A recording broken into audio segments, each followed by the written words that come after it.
Basil Read operates throughout Africa, was founded by Mr Basil Read in 1952. The company ended its 2012 financial year with its strongest order book in nearly 6 decades, including a contract to construct a new airport on St Helena Island.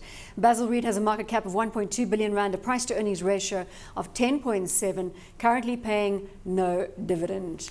The market has long liked this stock, but the share price action is telling you a different story. Yeah, look, they've been quite busy lately. So you mentioned the St Helena project. I've actually been to that island, believe it or not. It's on holiday? Yeah, no, I was sailing on a yacht which was on its way to Rio.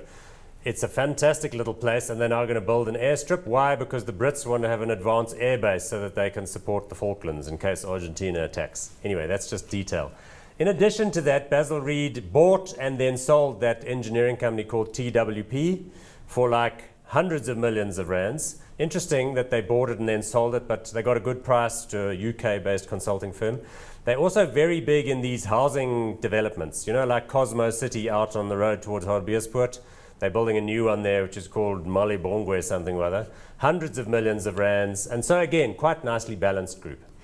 Basil Read, why? I mean, we've seen, you know, the other share prices looking depressed, but this one is tracking really quite significantly below 10 rand. One of the concerns that I have with this business in particular is their ability to control their margins.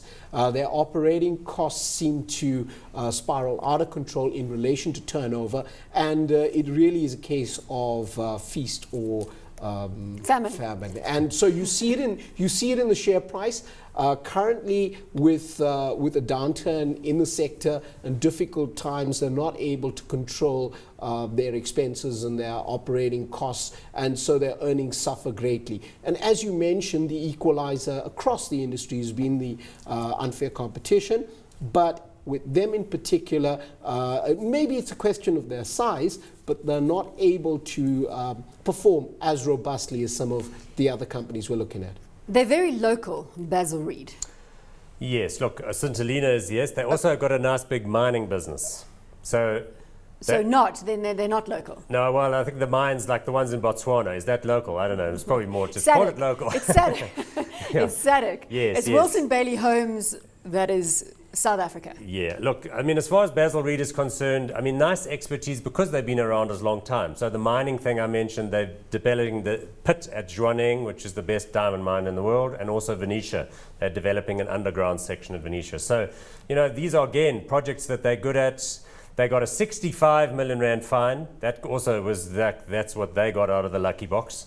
So, I mean, they haven't done well recently because of profits. They did distribute a special dividend, though, when they sold TWP. So, I don't know. You have to wonder why Stefanuti's fine is so big compared to the others. I guess it's got to do with what they found, the competition authorities, when they really looked at who did what and who colluded around which projects to say, you quote on that one at that price and we'll not quote at this price. So Stefanuti, and so obviously in the thick of things, the real bad boys there. I suppose, although there hasn't been a proper report from the competition authorities. So we're making assumptions. They've all been told what their fines are, and they're all hoping they can appeal those, and for the moment they're just making provisions in their accounts.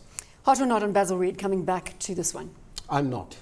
Hot or not? I quite like Marius Haynes and the team, but I'm, again, not feeling the spirit tonight, so it's going to be not hot.